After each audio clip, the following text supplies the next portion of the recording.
देवर्षि नारद व्यास जी से कहते हैं, आपकी दृष्टि अमोघ है।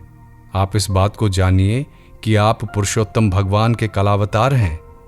आपने अजन्मा होकर भी जगत के कल्याण के लिए जन्म ग्रहण किया है, इसलिए आप विशेष रूप से भगवान की लीलाओं का कीर्तन कीजिए।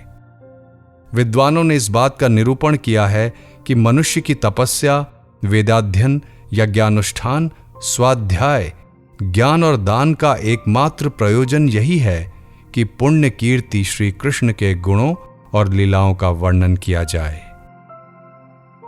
हे व्यास जी, पिछले कल्प में अपने पूर्व जीवन में मैं वेदवादी ब्राह्मणों की एक दासी का लड़का था।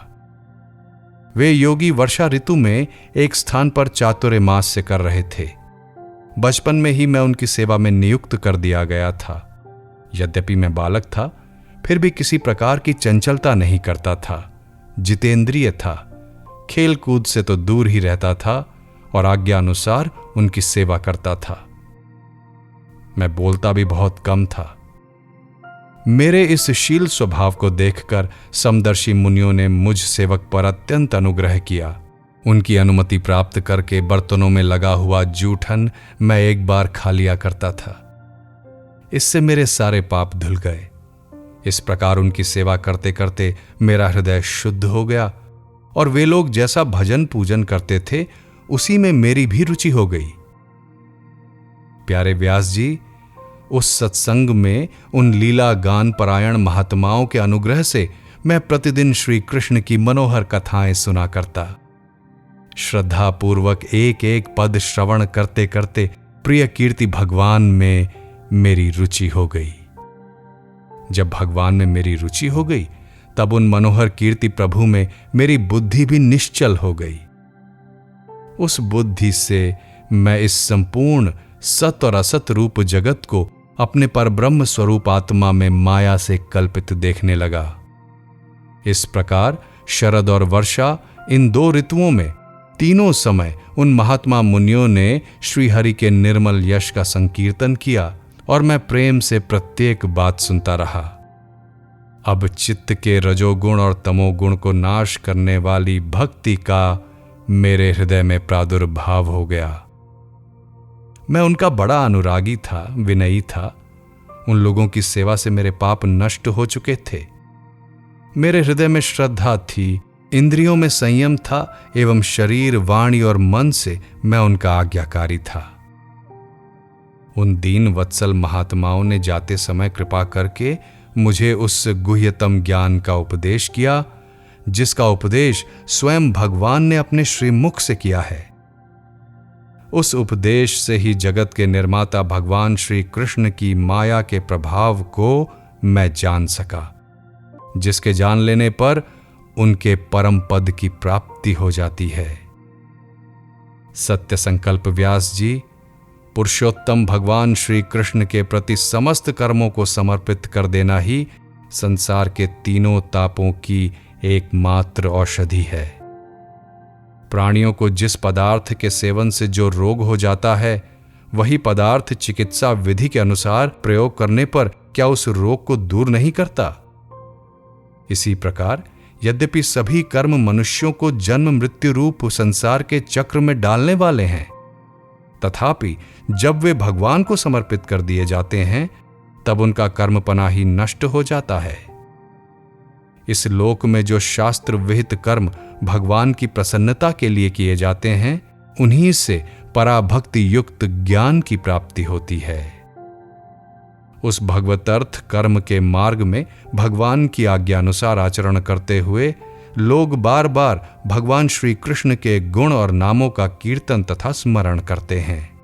प्रभो, आप भगवान श्री वासुदेव को नमस्कार है, हम आपका ध्यान करते हैं। प्रद्युम्न, अनिरुद्ध और संकर्षण को भी नमस्कार है।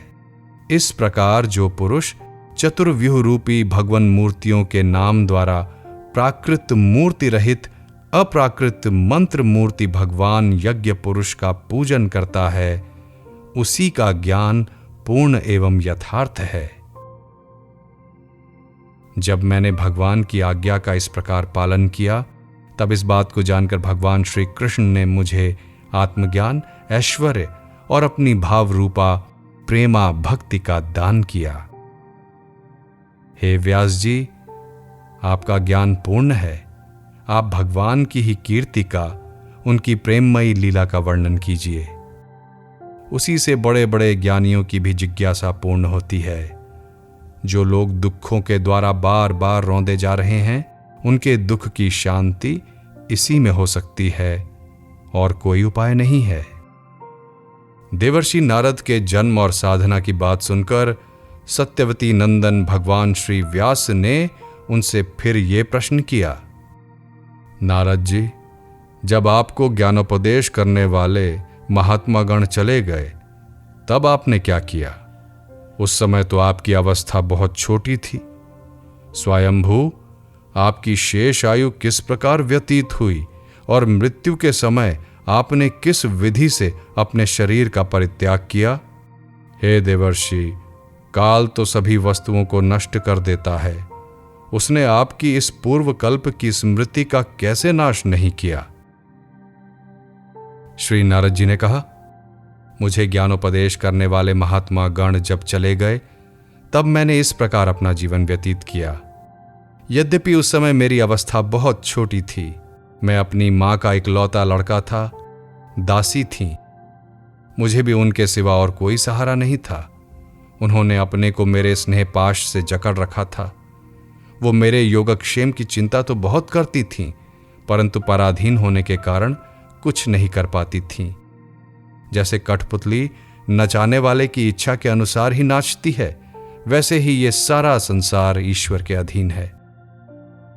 मैं भी अपनी मां के स्नेह बंधन में बंधकर उस ब्राह्मण बस्ती में ही रहा। मेरी अवस्था केवल 5 वर्ष की थी। मुझे दिशा, देश और काल के संबंध में कुछ भी ज्ञान नहीं था। एक दिन की बात है, मेरी मां गौ दुहने के लिए रात के समय घर से बाहर निकली। रास्ते में उनके पैर से सांप छू गया। उसने उन बेचारी को डस लिया। उस सांप का क्या दोष, काल की ऐसी ही प्रेरणा थी। मैंने समझा, भक्तों का मंगल चाहने वाले भगवान का ये भी एक अनुग्रह ही है। इसके बाद मैं उत्तर दिशा की ओर चल पड़ा। उस ओर मार्ग में मुझे अनेक धन धान्य से संपन्न देश, नगर, गांव, अहिरों की चलती फिरती बस्तियां, खाने, खेड़े, नदी और पर्वतों की तटवर्ती पड़ाव, वाटिकाएं, वन उपवन और रंग बिरंगी धातुओं से युक्त विचित्र पर्वत दिखाई पड़े। कहीं कहीं जंगली वृक्ष थे, जिनकी बड़ी बड़ी शाखाएं हाथियों ने तोड़ डाली थीं। शीतल जल से भरे हुए जलाशय थे, जिनमें देवताओं के काम में आने वाले कमल थे। उन पर पक्षी तरह तरह की बोली बोल रहे थे और भंवरे मंडरा रहे थे। ये सब देखता हुआ मैं आगे बढ़ा। मैं अकेला ही था। इतना लंबा मार्ग तय करने पर मैंने एक घोर गहन जंगल देखा। उसमें नरकट, बांस, सेंठा, कुश, कीचक आदि खड़े थे। उसकी लंबाई चौड़ाई भी बहुत थी और वो सांप, उल्लू, स्यार आदि भयंकर जीवों का घर था। देखने में बड़ा भयावह था। चलते चलते मेरा शरीर और इंद्रियां शिथिल हो गईं। मुझे बड़ी तीव्र प्यास लगी। भूखा तो था ही। वहां एक नदी मिली। उसके कुंड में मैंने स्नान, जलपान और आचमन किया। इससे मेरी थकावट मिट गई।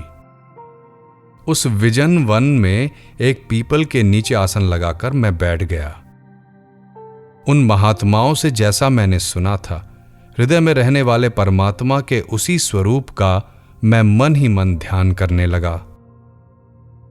भक्ति भाव से वशीकृत चित्त द्वारा भगवान के चरण कमलों का ध्यान करते ही भगवत प्राप्ति की उत्कट लालसा से मेरे नेत्रों में आंसू छलछला आए और हृदय में धीरे धीरे भगवान प्रकट हो गए।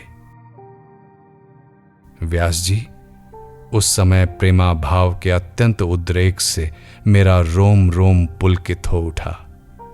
हृदय अत्यंत शांत और शीतल हो गया। उस आनंद की बाढ़ में मैं ऐसा डूब गया कि मुझे अपना और ध्येय वस्तु का तनिक भी भान न रहा। भगवान का वह अनिर्वचनीय रूप समस्त शोकों का नाश करने वाला और मन के लिए अत्यंत लुभावना था। सहसा उसे न देख मैं बहुत ही विकल हो गया और अनमना सा होकर आसन से उठ खड़ा हुआ। मैंने उस स्वरूप का दर्शन पुनः करना चाहा, किंतु मन को हृदय में समाहित करके बार बार दर्शन की चेष्टा करने पर भी मैं उसे नहीं देख सका। मैं अतृप्त के समान आतुर हो उठा। इस प्रकार निर्जन वन में मुझे प्रयत्न करते देख स्वयं भगवान ने, जो वाणी के विषय नहीं हैं, बड़ी गंभीर और मधुर वाणी से मेरे शोक को शांत करते हुए कहा, खेद है कि इस जन्म में तुम मेरा दर्शन नहीं कर सकोगे। जिनकी वासनाएं पूर्णतया शांत नहीं हो गई हैं, उन योगियों को मेरा दर्शन अत्यंत दुर्लभ है। निष्पाप बालक, तुम्हारे हृदय में मुझे प्राप्त करने की लालसा जागृत करने के लिए ही मैंने एक बार तुम्हें अपने स्वरूप की झलक दिखाई है। मुझे प्राप्त करने की आकांक्षा से युक्त साधक धीरे धीरे हृदय की संपूर्ण वासनाओं का भली भांति त्याग कर देता है। अल्पकालीन संत सेवा से ही तुम्हारी चित्त वृत्ति मुझ में स्थिर हो गई है। अब तुम इस प्राकृत मलिन शरीर को छोड़कर मेरे पार्षद हो जाओगे। मुझे प्राप्त करने का तुम्हारा ये दृढ़ निश्चय कभी किसी प्रकार नहीं टूटेगा। समस्त सृष्टि का प्रलय हो जाने पर भी मेरी कृपा से तुम्हें मेरी स्मृति बनी रहेगी। आकाश के समान अव्यक्त सर्वशक्तिमान महान परमात्मा इतना कहकर चुप हो गए। उनकी इस कृपा का अनुभव करके मैंने उन श्रेष्ठों से भी श्रेष्ठतर भगवान को सिर झुकाकर प्रणाम किया।